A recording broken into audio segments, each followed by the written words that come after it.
Bom dia a todos, a graça e a paz do Senhor Jesus, amém? Muito bom poder estar aqui com os irmãos, nessa manhã onde nós mais uma vez podemos nos reunir para louvarmos ao nosso Deus, para que possamos bendizê-lo, possamos engrandecê-lo, enfim, honrá-lo da maneira bíblica que Ele mesmo, Deus, assim nos orientou na sua palavra.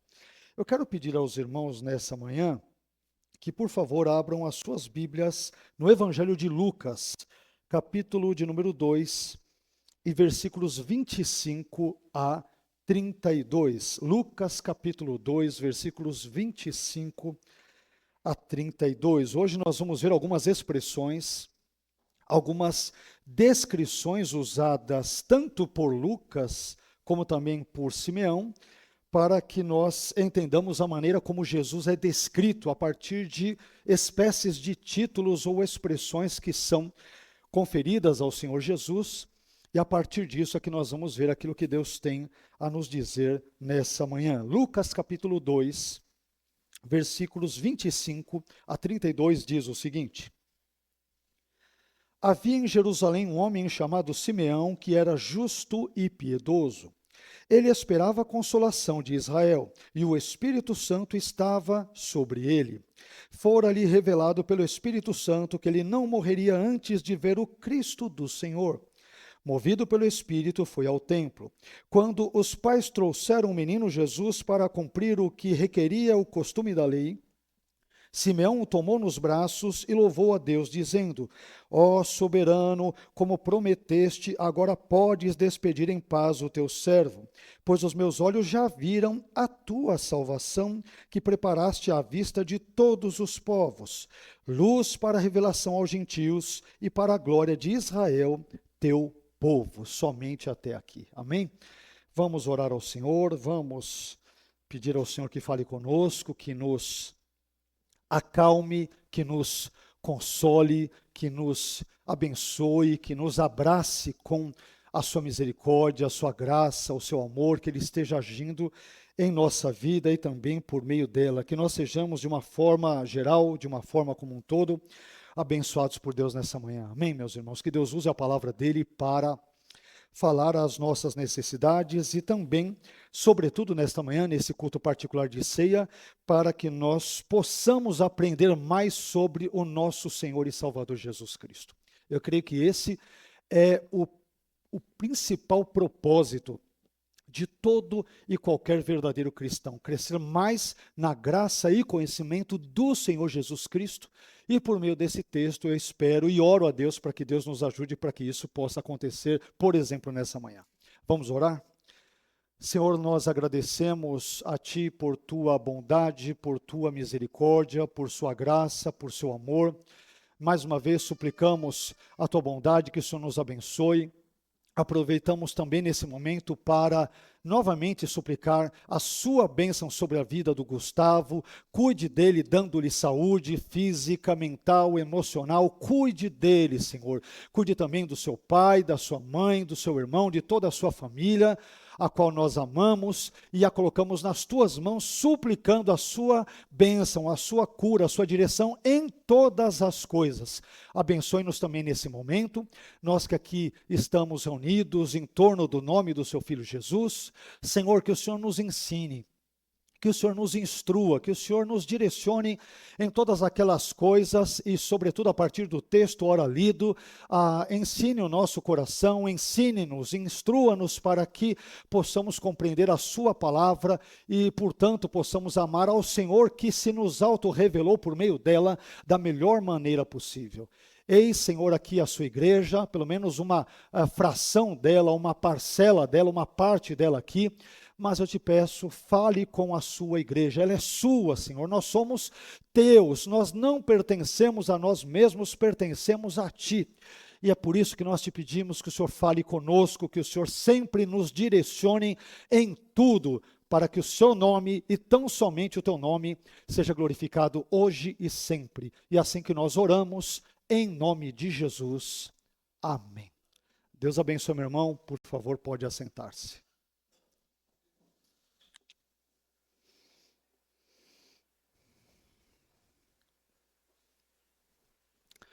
Eu não sei se os irmãos irão se lembrar, talvez nem todos, talvez a maioria dos irmãos não se lembre, mas anos atrás, mais particularmente falando, há 2 anos, eu preguei sobre Lucas capítulo 2, versículos 25 a 38, e naquela ocasião eu falei sobre o tema Simeão e Ana, 2 personagens bíblicos exemplares. E hoje, com base em Lucas 2, versículos 25 a 32, um texto ligeiramente distinto daquele, mas muito próximo daquele, com base nesse texto, eu gostaria de falar com os irmãos, eu gostaria de expor essa passagem bíblica a partir de uma ótica diferente, a partir de uma perspectiva diferente, ou seja, a partir da perspectiva das expressões, dos termos, das palavras e dos vocábulos que Simeão emprega, não apenas Simeão, mas Lucas, enquanto autor, evidentemente, do evangelho que leva o seu nome, expressões estas que são usadas por Simeão e Lucas para descrever o nosso Salvador, o Senhor Jesus Cristo. E meus irmãos, quando nós lemos Lucas capítulo 2, versículos 25 a 32, como nós acabamos de fazê-lo, nós descobrimos que Lucas nos apresenta alguns importantes títulos ou descrições messiânicas referentes, obviamente, ao nosso Salvador, o Senhor Jesus, e que são proferidos ali tanto por Simeão como também por Lucas.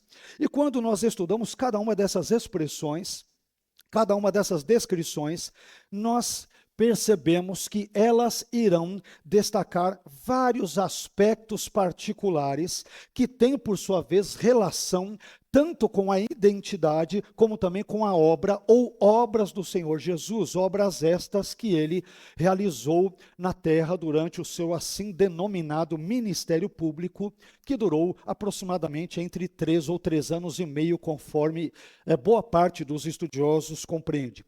E diante disso, eu gostaria então de falar com os irmãos na manhã de hoje sobre o tema 5 expressões usadas para designar o nosso Salvador, ou para descrever o nosso Salvador. 5 expressões usadas para designar o nosso Salvador é o tema da nossa meditação nesta manhã, com base no texto que nós acabamos de ler.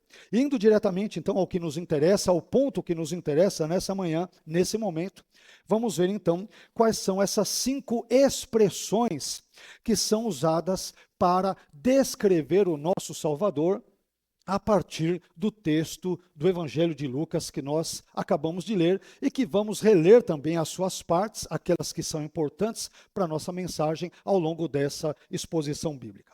Quando eu leio esse texto, meus irmãos, eu aprendo em primeiro lugar que o nosso Salvador, nesse texto bíblico que lemos, o nosso Salvador, em primeiro lugar, ele é designado como a consolação de Israel. É o primeiro nome, a primeira expressão, a primeira designação, a primeira descrição que Jesus recebe aqui nesse texto por parte de Simeão e que Lucas registra é esta: Jesus é chamado de a consolação de Israel. Vamos ver isso no texto bíblico, Lucas 2:25, que diz: havia em Jerusalém um homem chamado Simeão, que era justo e piedoso, ele esperava a consolação de Israel e o Espírito Santo estava sobre ele. Aqui a expressão a consolação de Israel, ela remete à nossa memória às promessas proféticas de restauração que são encontradas especialmente no Antigo Testamento e mais particularmente falando em livros como o livro do profeta Isaías, e em textos como, por exemplo, Isaías 40, versículo 1, onde ali é dito: consolai, consolai o meu povo. Em textos como Isaías 49, 13, em Isaías 51, 3, que nós lemos aqui a parte toda do capítulo, em Isaías 61, versículos 1 a 2, que também tem importantes nuances messiânicas e assim por diante. Então observemos, meus irmãos, que Simeão, ele aguardava o cumprimento das promessas divinas de redenção, de libertação e de restauração espiritual de Israel, e isso nos ensina, entre tantas outras coisas, que Jesus Cristo é a resposta definitiva de Deus para a condição de miséria humana causada pelo pecado. Se há um remédio, se há uma solução para o meu e para o seu pecado, e há, graças a Deus, e a Bíblia nos orienta nesse sentido, esta solução, este remédio, esta resposta para o pecado humano se chama Jesus Cristo de Nazaré. É Jesus quem nos perdoa, é Jesus quem nos abençoa, é Jesus quem nos transforma, é Jesus a nossa consolação tão esperada, tão almejada, tão querida, tão desejada. A nossa consolação atende pelo nome do Senhor Jesus Cristo de Nazaré. E à medida em que nós vamos meditando sobre esses assuntos, nós descobrimos, portanto, meus irmãos, que a verdadeira consolação que nós esperamos e que nós tanto necessitamos, ela não é uma consolação política ou nacional, mas é uma consolação espiritual, presente na era em que nós nos encontramos, mas é também uma esperança escatológica, porque a verdade é que nós ainda não fomos, na atual condição em que existimos e vivemos, não fomos livres totalmente da esfera de atuação do pecado, não é isso? Tanto é que Lutero vai dizer que nós somos simultaneamente justos e pecadores. Justos, é claro, ele se refere aos crentes, não aos ímpios, evidentemente. Então, por mais que sejamos santificados, por mais que creiamos em Jesus, por mais que sejamos salvos, por mais que tenhamos sido regenerados, nós ainda temos uma certa inclinação para o mal, para o pecado e para tudo aquilo que desagrada a Deus e que é frontalmente contrário à sua palavra, ou não. Mesmo sendo crente, às vezes você não tem, ou isso acontece só comigo, alguns pensamentos intrusivos, pensando talvez em fazer certas coisas que você e eu sabemos que desagradam a Deus. Poxa, alguém me falou alguma coisa que ficou engasgada aqui na garganta, então eu estou com vontade de falar meias verdades. Quer saber? Eu vou partir para a revanche, eu vou revidar, porque comigo é assim, bateu de um lado, leva do outro, e assim por diante. Então, muitas vezes, mesmo regenerados, nós temos uma inclinação para o mal, para o pecado, para a carnalidade, ou seja, para tudo aquilo que desagrada a Deus. Mas quando nós olhamos para Jesus, nós descobrimos que Ele é a verdadeira consolação que nós tanto esperamos, da qual nós necessitamos, e nós precisamos, sobretudo, não de instituições, não de sistemas políticos, por mais importantes que estes sejam, e nós não negamos que os sejam, mas nós necessitamos de uma pessoa, e a consolação de Israel, e por que não dizer da igreja, se chama Jesus Cristo. Observemos então, meus irmãos, que a expectativa de Simeão, ela mostra que a esperança messiânica do Antigo Testamento, ela aponta para Jesus, ela converge em Jesus, ela indica Jesus, e ela se cumpre apenas e tão somente na pessoa e obras benditas do Senhor Jesus Cristo. E essa verdade, como nós podemos imaginar, ela nos ensina algumas importantes lições práticas, algumas lições importantes de cunho prático. O mundo, como nós muito bem sabemos, procura consolo em muitas coisas, não é isso? Procura consolo por meio de vários artifícios, várias estratégias, vários estratagemas humanos e assim por diante, mas o nosso verdadeiro consolo se encontra apenas e tão somente, reitero, na pessoa e obras do Senhor Jesus. Além disso, quando nós meditamos nesse texto, nós também aprendemos, nós também descobrimos que a consolação prometida por Deus, ela não falha e ela nem chega também, não chega atrasada. A consolação prometida por Deus, ou seja, Jesus, chegou na hora certa. A Bíblia vai dizer em Gálatas, no capítulo 4, que vindo a plenitude dos tempos, Deus envia o seu Filho, nascido da carne, nascido sob a lei, conforme a lei, para que você e eu pudéssemos ser redimidos, abençoados, transformados, salvos e assim por diante. Meus irmãos, Deus não atrasou ao longo da história, Deus sempre agiu, age e agirá na hora certa. Por mais que na nossa agenda, por mais que no nosso relógio, por mais que no nosso calendário, Deus hipoteticamente pareça estar atrasado, a grande verdade, a verdade bíblica, a verdade escriturística, vétero e neotestamentária, é uma só. Deus sempre age na hora certa, no momento certo, da maneira correta, a fim de abençoar o seu povo e de executar os seus desígnios sábios e todo-poderosos e grandiosos, e assim sucessivamente.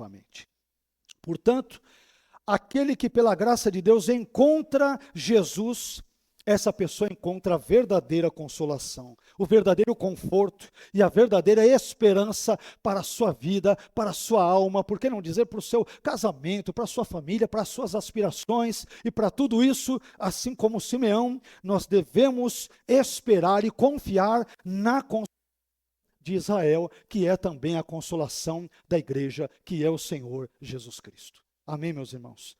Nós temos um Consolador. Claro que não é apenas Jesus, sabemos que o Espírito Santo também recebe esse mesmo título nas páginas neotestamentárias, sobretudo nos textos joaninos, mas sabemos que temos um Consolador que habita dentro de nós, que é o Espírito Santo, e temos também um Consolador à direita do Pai, que se chama Jesus e que intercede por nós, e que ora por nós, e que nos abençoa, e que nos sustenta com as suas orações, com a sua presença e com o seu agir providencial na nossa vida. E é por isso que nós estamos hoje em pé aqui nessa manhã. Porque Deus nos sustenta, porque Ele nos consola, porque Ele nos conforta, porque Ele nos dirige, porque Ele nos instrui, porque Ele nos dá, por que também não dizer, puxões de orelhas, porque Ele nos corrige, porque Ele é justo, mas também porque Ele é longânimo, porque Ele é gracioso, porque Ele é maravilhoso, e é por tudo isso que você e eu nos encontramos, por exemplo, nesta manhã, como frutos da graça maravilhosa do nosso Deus. Mas, conforme vamos dando mais alguns passos na reflexão sobre esse texto, a gente também aprende, em segundo lugar, nós mencionamos aqui 5 descrições ou expressões que são usadas para designar o nosso Salvador. Mencionamos brevemente a primeira delas, não é isso? Que é a consolação de Israel, que é uma das maneiras como Lucas descreve Jesus. Jesus é a consolação de Israel.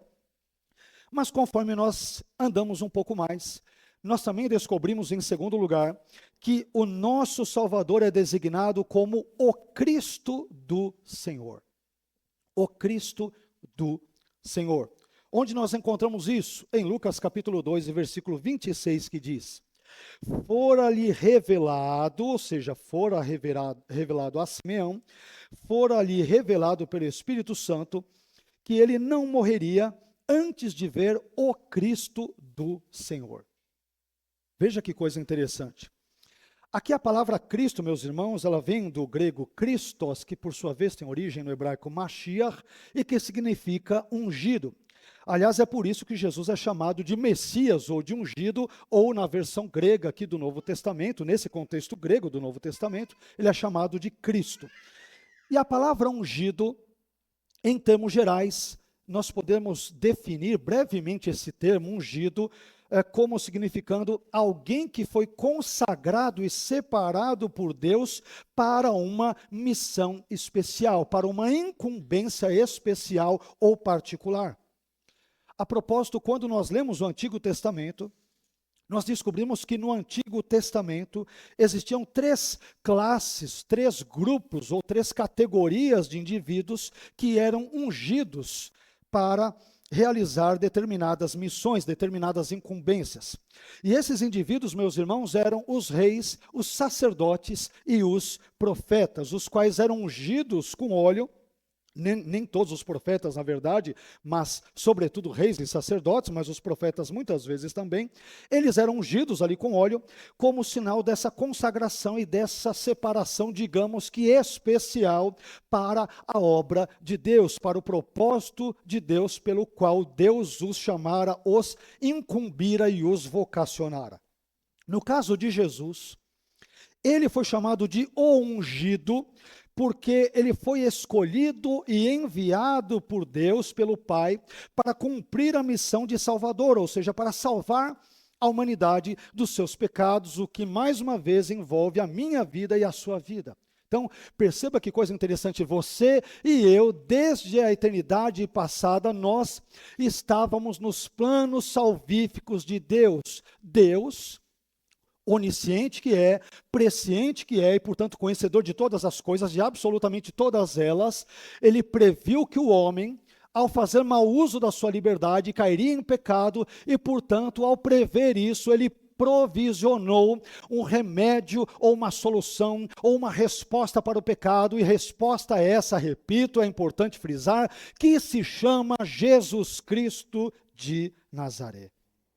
Então, quando nós meditamos sobre tudo isso, nós descobrimos algumas coisas muito importantes quanto à pessoa de Jesus e às suas obras, e quanto a esse termo ungido que é aplicado a Jesus. Só que nós não percebemos muito, porque quando nós falamos Jesus Cristo, por influência grega, nós perdemos as nuances do vocabulário.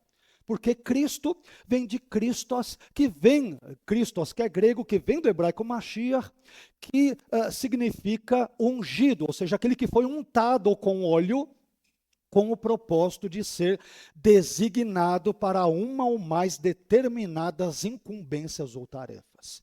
Isto tem um sentido fundamental de Cristo ou Messias, ou mais particularmente de Messias, mas por meio da tradução Cristo, Jesus Cristo, a gente acaba perdendo tudo isso. Aliás, meus irmãos, Jesus como ungido de Deus, ele reúne em si perfeitamente, plenamente, totalmente, absolutamente, ele reúne em si muito bem os ofícios tanto de rei, como também de sacerdote e de profeta. Como rei, por exemplo, Jesus ele é o rei dos reis de Apocalipse 19 e 16, que é o descendente prometido ali de Davi, que haveria de governar e que governa sobre tudo e sobre todos. Então, Jesus como ungido, ele é também, por exemplo, esse modelo, esse arquétipo de rei ungido por Deus para governar sobre todo o universo, o que inclui novamente a minha vida e a sua vida também.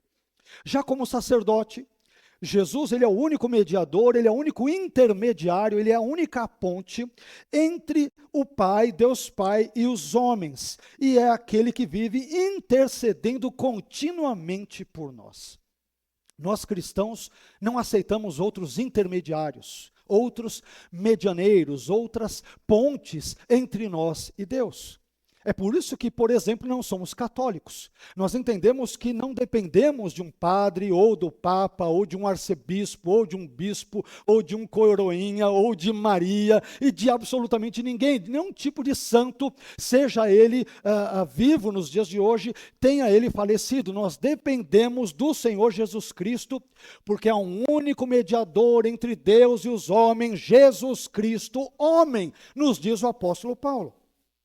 Mas como nós falamos aqui que, como sacerdote, Jesus é o único mediador entre Deus e os homens, é importante lermos aqui, e eu gostaria de compartilhar com os irmãos a leitura de um dos textos bíblicos mais lindos, e eu diria que mais apropriados, mais adequados para esse ponto, quando nós falamos sobre Jesus como sendo o nosso sacerdote, ou o nosso sumo sacerdote, o mais importante de todos, é claro. E aí, veja só o que Hebreus capítulo 7 e versículos 23 a 26, veja só o que esse texto lindíssimo da Bíblia diz sobre o nosso sumo sacerdote Jesus. Veja só, abramos aspas para Hebreus 7, versículos 23 a 26. Ora, houve muitos daqueles sacerdotes, porque a morte os impedia de continuar no seu ofício. O argumento do autor de Hebreus qual é? Como sacerdotes humanos morrem, por isso que era necessário ter muitos. Por quê? Porque eles morrem. Então morre um, surge outro, e vai outro, e vai outro. O argumento dele é bem lógico. Olha que interessante. Ora, houve muitos daqueles sacerdotes. Por quê? Porque a morte os impedia de continuar no seu ofício. Versículo 24. No entanto, Jesus, visto que vive para sempre, tem um sacerdócio permanente. Jesus não é como os demais sacerdotes. Ele vive para sempre, portanto, ele tem condições de interceder por mim e por você sempre. É o que ele vai dizer na continuidade do texto, versículo 25. Portanto, ele é capaz de salvar definitivamente aqueles que, por meio dele, Jesus, se aproximam de Deus, pois vive sempre para interceder por eles. Você já leu esse texto? Que texto lindo! Jesus vive sempre para interceder pelos filhos dele. Nós estamos aqui, sabe por que estamos vivos? Porque temos saúde, porque temos condições de trabalhar, porque temos a nossa família, o nosso casamento, ganhamos o nosso pão diário, porque há um Jesus que intercede por nós e que nos abençoa, e a bênção dele, a oração dele, a intercessão dele nos sustenta, nos mantém em pé e nos abençoa. Versículo 26, portanto, é de um sumo sacerdote como este que precisávamos, argumenta o autor da Epístola aos Hebreus. Que sacerdote é esse? Veja os predicados do nosso sumo sacerdote Jesus. Santo, inculpável, puro, separado dos pecadores, exaltado nas alturas dos céus. Meus irmãos, é deste tipo de sumo sacerdote, de intercessor que nós precisamos, e é ele que sustenta a sua igreja ao longo de todos os séculos e eras, irá sustentá-la durante toda a eternidade e pelos séculos dos séculos. Mas Jesus não é apenas o rei perfeito, não é apenas o sumo sacerdote perfeito, ele também é profeta. E como profeta, meus irmãos, Jesus é aquele que revela a vontade de Deus para o povo, ele transmite a vontade de Deus para o povo. Mas além disso, percebamos que Jesus não apenas transmitiu a palavra de Deus para as pessoas. Jesus, em vez disso, ele é a própria palavra de Deus encarnada. João capítulo 1 e versículo 18, diz que ninguém jamais viu a Deus, mas o Deus unigênito que está no seio do Pai, ele o tornou conhecido. E esse finalzinho de João 1,18, ele é mais especialmente saboroso, mais especialmente apetitoso em termos intelectuais e teológicos, quando nós lemos o texto grego. Por quê? Porque o texto grego, no final, ele não vai dizer simplesmente que Jesus tornou o Pai conhecido, mas aparece ali uma expressãozinha grega que dá a entender que Jesus fez a exegese do Pai. Ele fez a exegese. E o que quer dizer fazer a exegese? É interpretar, é explicar, não é isso? Então, a ideia de João é, ninguém jamais viu a Deus, mas o Deus unigênito que está no seio do Pai, este fez a sua exegese. Jesus interpretou Deus para a humanidade, ele explicou Deus para a humanidade, de modo que se nós temos dúvidas sobre Deus, quem Deus é, como que ele age, como que ele faz, quais são os atributos, olhemos para o Filho, porque o Filho Jesus interpretou o Pai para a humanidade. Jesus fez a exegese de Deus para a humanidade. Jesus é o exegeta por excelência. Ele explicou Deus. Então, quando nós queremos entender Deus, olhamos para o Filho, porque o Filho nos mostra o Pai, nos revela o Pai, nos explica o Pai, nos desnuda, no melhor dos sentidos, o Pai, tudo aquilo que for possível de ser conhecido do Pai, seus atributos, suas ações, sua providência, o seu amor, a sua graça, a sua imutabilidade. E Jesus nos ensina tudo o que podemos conhecer sobre o Pai. Olhemos para Jesus. Os teólogos podem ajudar, mas às vezes os teólogos mais dificultam e atrapalham do que ajudam. Olhemos para Jesus, que é o exegeta por excelência, que explica Deus para a humanidade. E aqui, meus irmãos, em Lucas 2,26, percebamos que o Salvador, ele é chamado novamente de o Cristo do Senhor. E por que ele é assim chamado? Porque ele é ungido do Senhor, porque ele foi escolhido pelo Senhor e porque ele foi enviado pelo Senhor para executar a obra da salvação. Isso significa dizer que Jesus não é um Salvador produzido pela humanidade, inventado pelos teólogos, criado pela igreja, que foi confeccionado, elaborado por bispos, arcebispos, pela igreja católica, pela igreja protestante e assim por diante. Às vezes eu leio alguns comentários na internet, posto os meus videozinhos quase que diariamente ali, cortezinhos deles. E às vezes você vê um ou outro maluco ali dizendo, não, mas Jesus, a ideia de que Jesus é Deus, é invenção da Igreja Católica, é invenção do Concílio de Nicéia, é invenção de Constantino. Não, meus irmãos, Jesus, ele é o Deus homem que revelou o Pai para a humanidade. Ele é o nosso Salvador, que não foi produzido por homens, não foi criado por homens, foi Deus que de forma condescendente, graciosa e amorosa se acomodou à nossa condição humana, à exceção do pecado, para que eu e você tivéssemos livre acesso a Deus. É por isso que nós não precisamos de homens, não precisamos de intermediários, por mais que possam nos ajudar aqui e ali, mas precisamos de Jesus. Ele é o único mediador entre Deus e os homens. O pastor não é. O pastor pode ser um facilitador.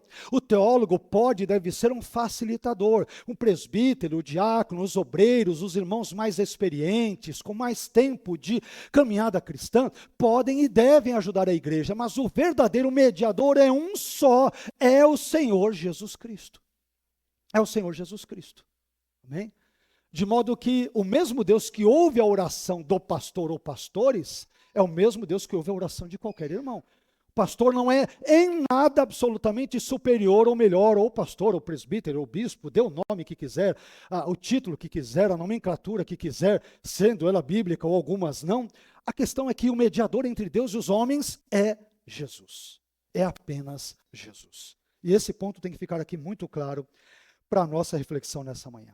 E tudo isso que nós dissemos, meus irmãos, nos ensina que Deus cumpriu exatamente aquilo que ele prometera, que o Salvador não surgiu por acaso, que ele veio segundo o plano de Deus, e que a nossa fé cristã, por exemplo, portanto, ela repousa sobre a fidelidade de Deus às suas promessas. O que Deus prometera, o que Deus dissera, aquilo que Deus antecipara no Antigo Testamento, por meio de profetas, aos seus patriarcas ali, a Josué, ao período dos juízes, e tantos outros contextos, tudo o que Deus antecipara sobre aquele que nos livraria do pecado, sobre aquele que nos amaria, sobre aquele que morreria na cruz pelos nossos pecados. Tudo isso se cumpre cabalmente, plenamente, perfeitamente, sem nenhum tipo de erro, nenhuma margem de erro, na pessoa e obras do Senhor Jesus Cristo, a quem nós prestamos culto, por exemplo, nessa manhã.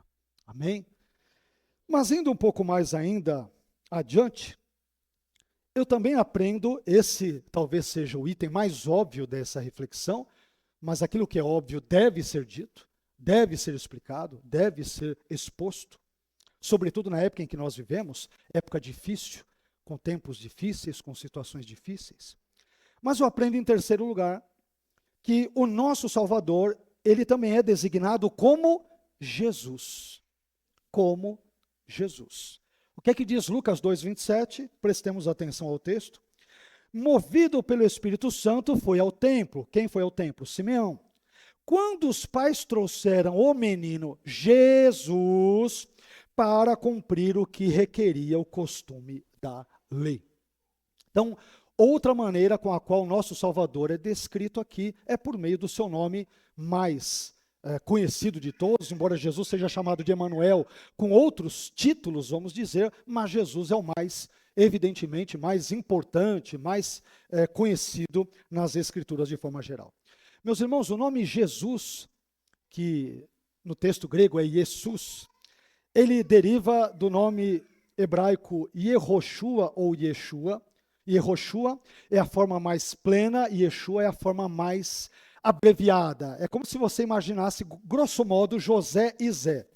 Então, Yehoshua seria o José, Yeshua seria o Zé, seria a abreviatura de Yehoshua. Yehoshua é o nome de Josué, aliás, que é um importante personagem no contexto veterotestamentário. Só que Yehoshua ou Yeshua quer dizer Yahvé salva.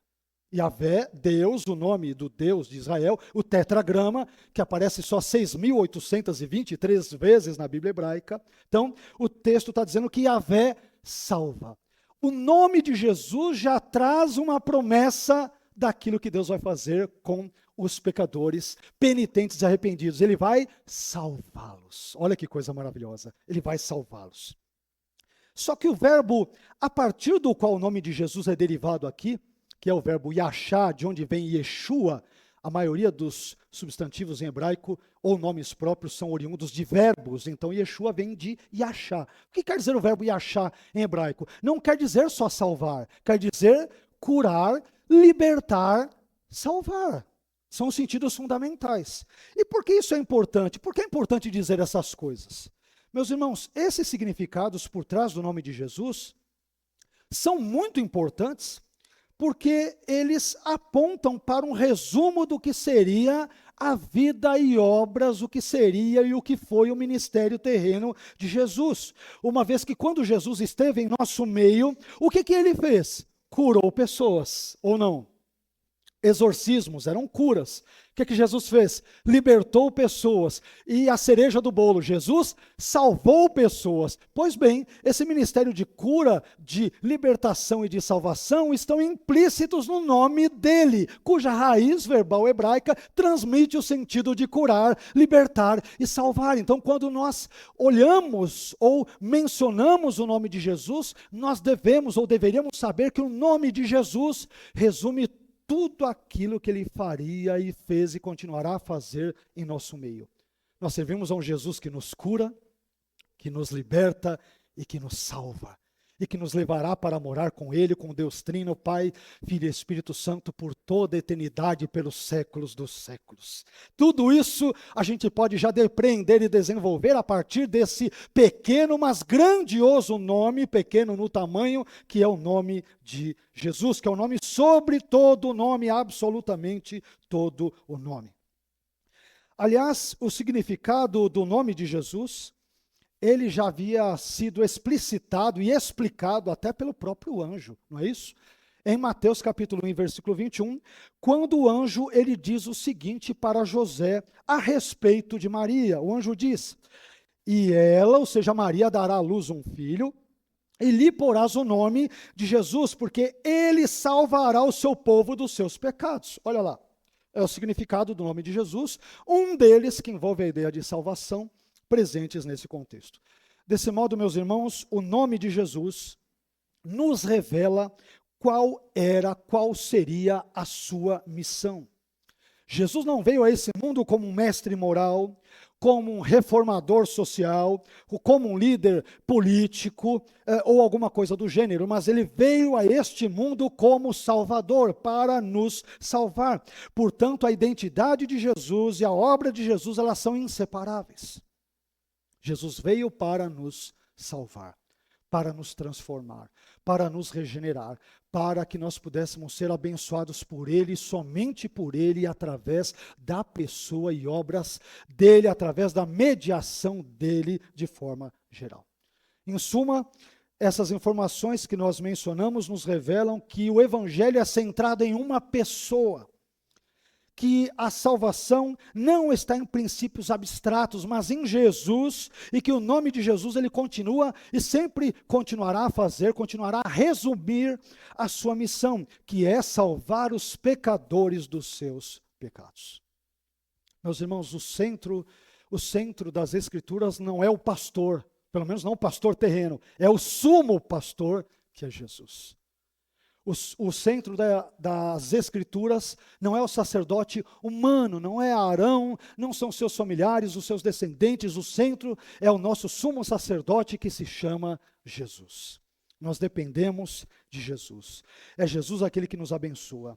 É aquele que recebe este nome porque ele graciosamente nos cura, nos liberta e nos salva. E nós louvamos a ele por isso. Amém? Mas indo para o penúltimo ponto, que tem total relação com o anterior, o terceiro ponto, indo para o quarto e penúltimo ponto, eu também aprendo quando eu leio esse texto que o nosso Salvador é designado como a tua salvação.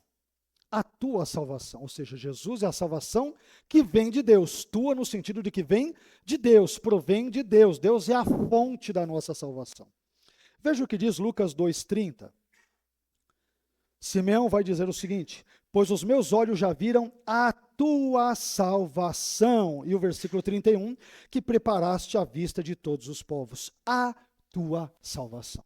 Simeão pega Jesus nos braços, olha para ele e o chama de a tua salvação.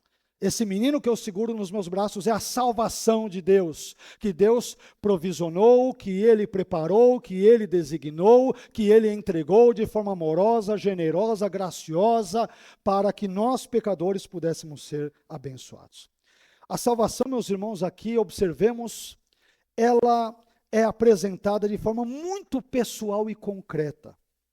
Simeão não diz, observemos, percebamos, que Simeão não diz em momento algum que ele viu um sistema religioso ou uma instituição humana que haveria de transformar a vida das pessoas, mas ele viu uma pessoa, e essa pessoa que é Jesus é identificada, é chamada, é designada como a tua salvação, ou seja, a salvação que provém de Deus, somente de Deus, única e exclusivamente de Deus. Por que esse ponto é importante? Nós estamos, por exemplo, se vocês me permitem usar um exemplo muito simples, mas muito presente na nossa memória, na nossa cultura, nós estamos, por exemplo, num ano eleitoral, não é isso? Vamos escolher alguém para ser o nosso presidente nos próximos meses, sobretudo a partir do primeiro domingo agora de outubro. E é claro que devemos fazer isso enquanto cidadãos e cidadãs de dois reinos. Vivemos ainda neste mundo, portanto, somos cidadãos terrenos. Mas, ao mesmo tempo, pela fé em Jesus, nós somos cidadãos de outra pátria, como Paulo nos lembra, que é a pátria celestial. Mas, enquanto cidadãos deste mundo, nós devemos participar das incumbências, direitos, responsabilidades referentes a esse mundo, não é isso? E dentre eles, envolvendo na nossa cultura, por exemplo, tupiniquim brasileira, esse direito e dever também de votar. Mas por que eu estou dizendo isso? Porque em épocas como a nossa, e todos nós sabemos que temos passado, o nosso país tem passado, sobretudo nos últimos anos, sem entrar em detalhes, por situações muito delicadas em termos políticos, ideológicos e tantos outros, que todos nós sobejamente sabemos, não precisamos explicar. Mas o problema, sabe qual é nisso tudo? É que muitas pessoas podem vir a querer colocar ou a depositar a sua esperança em um homem humano e não em Deus. De novo, devemos votar, não podemos viver alienados diante das responsabilidades que nos cercam, e nem estamos sugerindo tal coisa. Mas o que eu estou dizendo, meus irmãos, é que enquanto cristãos, enquanto pessoas tementes a Deus, que creem em Deus, na palavra de Deus, na intervenção de Deus, na providência de Deus, nós devemos saber que a nossa salvação não vem de homens, não vem de governos, não vem de partidos, o que não quer dizer que devamos votar errado, devemos escolher bem os nossos candidatos. Por favor, não confunda aquilo que eu estou dizendo, não interprete mal. Estou dizendo que devamos viver uma vida alienada politicamente, não estou sugerindo isso de forma alguma, mas estou dizendo que enquanto cristãos, nós não devemos colocar a nossa esperança ou depositar todas as nossas fichas nas instituições deste mundo, porque elas são falidas, elas são pecaminosas. Nos homens deste mundo, a nossa esperança está em Deus e na salvação que vem, imagine de quem? De Deus. Meus irmãos, a salvação não vem de partidos políticos. A salvação não vem de ideologias, não vem de filosofias humanas, não vem de pessoas que têm boa oratória, têm uma grande eloquência, que sabem dominar muito bem as massas, que têm o dom da palavra, que usam ou não programação neurolinguística, o que quer que seja, que tenham feito treinamentos ou não com coaches, o que quer que seja. Não, a nossa esperança está em Deus. Simeão toma Jesus nos braços e diz: Ele é a tua salvação, a salvação que vem de Deus. Amém, meus irmãos? A nossa salvação vem de Deus, não vem dos homens. O que não quer dizer, de novo, que não tenhamos compromisso com os homens na vida em que vivemos. Não estou sugerindo algo diferente, não é isso. Mas como pessoas de fé, por isso que somos chamados de crentes, a nossa esperança está na salvação que é provisionada por Deus, é dada por Deus, é provida por Deus, é outorgada por Deus, é concedida graciosamente por Deus e não por homens. Por que, pastor? Porque essa salvação não falha. O Deus que salva, salva para valer. O Deus que transforma, transforma para valer. O Deus que abençoa, não abençoa com migalhas, ele abençoa para valer. O Deus que age, age para valer. Ele não é como os homens. É por isso que a nossa salvação vem de Deus, a sua salvação, a tua salvação. Aqui nós podemos perceber uma clara conexão com textos como, por exemplo, e novamente Isaías 52:10, Isaías 49:6, que vão falar sobre essa salvação proveniente de Deus. E isso nos ensina que a salvação de Deus, ela é personificada em Cristo, e que Jesus não apenas traz a salvação, mas ele é a própria encarnação da salvação divina, é Jesus. Jesus, a salvação, meus irmãos, não é uma ideia abstrata, não é uma filosofia abstrata que você divaga sobre ela, você imagina, você intelectualmente cria. Não, a salvação é uma pessoa que se chama Jesus Cristo. E além disso, nós também podemos notar aqui um tema importante de Lucas, que é a salvação preparada por Deus para toda a humanidade, não apenas para judeus. Os judeus, de uma perspectiva bíblica, vétero e neotestamentária, têm essa prioridade quanto ao anúncio do evangelho. A gente vê isso com Jesus, a gente vê isso com Paulo e assim por diante, mas é uma salvação que abrange toda a humanidade. Deus quer salvar toda a humanidade, o que não quer dizer universalismo, visto que Deus salva as pessoas por meio da condição da fé depositada pela graça no Senhor Jesus Cristo. E em vista de tudo isso que nós dissemos, nós podemos aprender então que a salvação é algo que pode ser conhecido e recebido. Que ver Cristo, meus irmãos, pela fé, é contemplar a salvação de Deus, e que não existe também separação entre Cristo e a sua obra salvadora, porque Jesus não pode ser desvinculado, separado da obra da salvação. A salvação atende pelo nome do Senhor Jesus Cristo. E por fim, isso nos leva ao último ponto, ao quinto e último ponto, que é o seguinte: em quinto e último lugar, o nosso Salvador é designado como luz para a revelação aos gentios e para a glória de Israel, teu povo. É a última descrição que é usada aqui como referência ao Senhor Jesus. Jesus é chamado de luz para a revelação aos gentios e para a glória de Israel, teu povo. Isso está em Lucas capítulo 2, versículo 32, o finalzinho da passagem bíblica que nós acabamos de ler. Meus irmãos, aqui a linguagem desse versículo, ela é inspirada sobretudo nas profecias, novamente, de que livro da Bíblia? No livro do profeta Isaías. E você vai poder verificar isso em Isaías 42:6, Isaías 49:6, Isaías 60, versículos 1 a 3, entre tantos outros textos. Observe que Jesus, ele é ao mesmo tempo luz para os gentios, mas é também luz para a glória de Israel. E desse modo Lucas, o evangelista Lucas, nos mostra, nos ensina, desde o início, que o Messias judeu, ele possuiria e possui uma missão que transcende o judaísmo e que abrange, portanto, os gentios e abrange toda a humanidade. O Messias neotestamentário Jesus não é bairrista, não é provinciano, não é exclusivista, não é nacionalista. Ele não salva apenas o seu povo judeu, embora fosse judeu e viesse desse grupo étnico, digamos, mas ele é o Deus homem Jesus, alguém que busca e que intenciona e que deseja salvar toda a humanidade, o que vai muito além de um bairrismo judaico nesse quesito. Aliás, essa expressão luz para a revelação aos gentios e para a glória de Israel, teu povo, ela vai combinar de forma muito bela duas singelas verdades. Primeira, a universalidade da salvação, visto que os gentios são incluídos no plano redentor de Deus. E segunda verdade, a prioridade histórica de Israel, uma vez que, como dissemos, o Messias procede de Israel e ele cumpre ali as promessas feitas aos patriarcas e a todos os demais israelitas, hebreus, judeus do contexto veterotestamentário.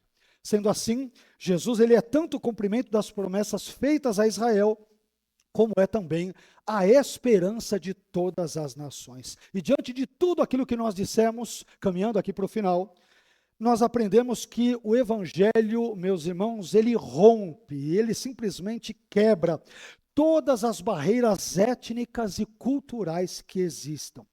Que Cristo, também aprendemos que Cristo, ele é a luz que dissipa as trevas espirituais do mundo e que a eleição de Israel tinha uma finalidade missionária e evangelística maior, que era levar a mensagem da salvação para todas as nações. O Jesus em quem nós cremos, embora tenha se encarnado, Deus na pessoa do Filho tenha se encarnado como judeu, e Jesus tenha vindo prioritariamente para os judeus, a primazia era dos judeus, os gentios, pela graça de Deus, também foram incluídos nessa história. De modo que eu e você hoje, pela graça, podemos estar aqui e podemos ser salvos pela bendita e gloriosa misericórdia de Deus. Amém? Eu gostaria de concluir essa mensagem recapitulando rapidamente, brevemente, as 5 expressões usadas em Lucas 2, versículos 25 a 32, para designar ou descrever o nosso Salvador nesse texto. Nós aprendemos nessa manhã que, em primeiro lugar, o nosso Salvador é designado como a consolação de Israel. O nosso consolo está na pessoa e obras benditas do Senhor Jesus. Não se esqueça disso.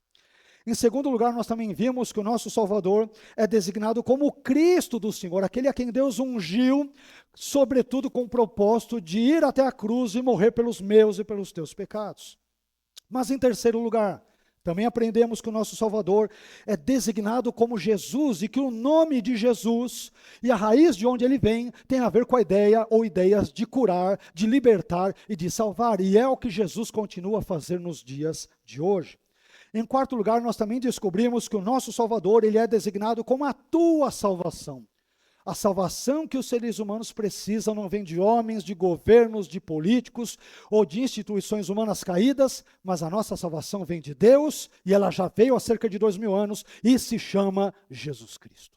E por fim, em quinto e último lugar, também aprendemos que o nosso Salvador, ele é designado com a expressão luz para a revelação aos gentios e para a glória de Israel, teu povo. Ele é a luz que dissipa as minhas e as tuas trevas, que nos ilumina enquanto andarmos e peregrinarmos na escuridão desse mundo caído, corrompido e prejudicado pelo pecado. Meus irmãos, nós não estamos sós. Há um Jesus que nos ilumina. Ele é a luz do mundo, é aquele que ilumina a minha e a sua treva, as minhas e as suas escuridões. É Jesus quem faz isso pela sua graça e pelo seu infinito amor. Amém? E nós glorificamos a esse Jesus hoje e sempre. Vamos ficar em pé?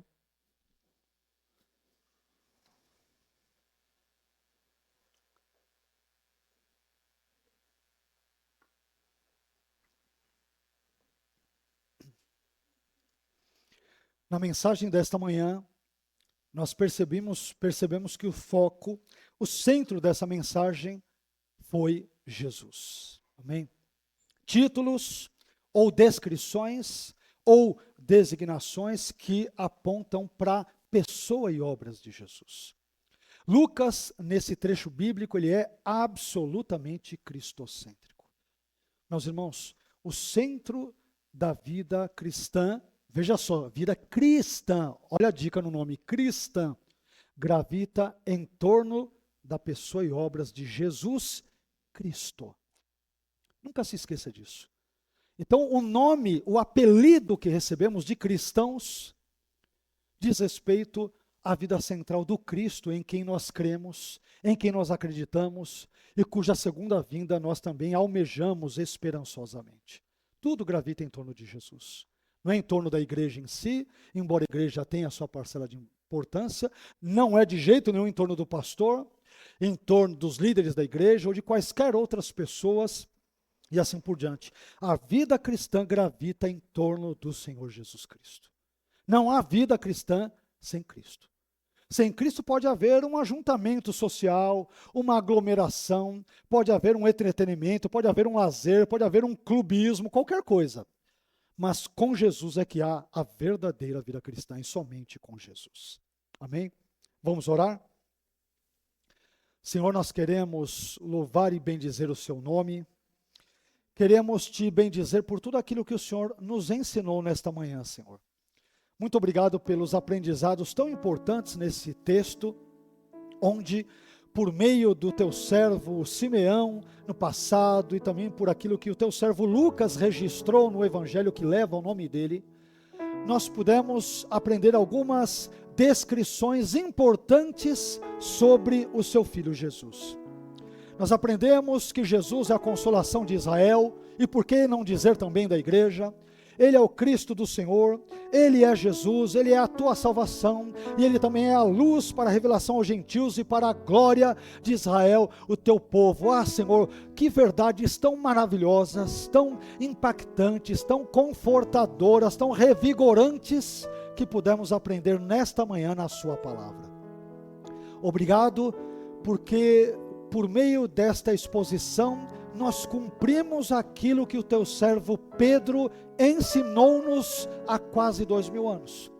Quando ele disse que nós devíamos crescer na graça e conhecimento do Senhor Jesus.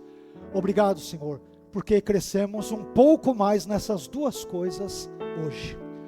O Senhor nos ajudou a crescermos um pouco mais na sua graça. Mas também pudemos crescer, pudemos receber alguns centímetros espirituais, simbolicamente falando, porque aprendemos um pouco mais sobre Jesus e, portanto, crescemos um pouco mais no conhecimento do seu Filho Jesus. Obrigado por isso, Senhor. Obrigado por tudo aquilo que fizestes, que tu fazes ainda em nossa vida, por meio do seu Filho Jesus. Nós te glorificamos, Senhor. Suplicamos a tua bênção, que o Senhor perdoe os nossos pecados, que o Senhor tenha misericórdia de nós, Senhor. Abençoe a sua igreja, que aqui encontra-se reunida. Senhor, tenha misericórdia da sua igreja, tenha misericórdia de nós, Senhor. Que o teu Filho Jesus, que é a luz do mundo, dissipe sempre as nossas trevas. Que o Senhor nunca nos deixe andarmos na escuridão deste mundo. Ilumina o nosso caminho, Senhor. Mais do que isso, ilumina o nosso entendimento, ilumina a nossa mente, Senhor, os nossos pensamentos. Às vezes falta-nos discernimento espiritual sobre a maneira como devemos viver ou nos portar. Às vezes agimos de forma carnal, de forma antibíblica, de forma absolutamente equivocada e na contramão da sua palavra. Ah, Senhor, tu que és, Jesus, a luz do mundo, a luz dos gentios e também para a glória de Israel. Ah, Jesus, continue a dissipar a nossa escuridão, continue a iluminar a nossa jornada, tire-nos dos buracos, das pedras, dos despenhadeiros, dos caminhos ruins, das armadilhas que, vez por outra, experimentamos, encontramos ao longo da nossa jornada cristã. Livre-nos do homem mau, Senhor, daquilo que te desagrada, daquilo que nos afasta de ti, da sua palavra e da sua vontade expressa na sua palavra. Cuide de nós, Senhor, por favor. É o que nós te pedimos, com o nosso coração já repletos de gratidão, os nossos corações absolutamente repletos de regozijo, crendo que o Senhor irá nos guiar, que nós não estamos sós nesse mundo, mas que o Senhor é a luz que nos ilumina, que nos guia e que dissipa toda a nossa escuridão. Obrigado por tudo, Senhor. Em nome de Jesus.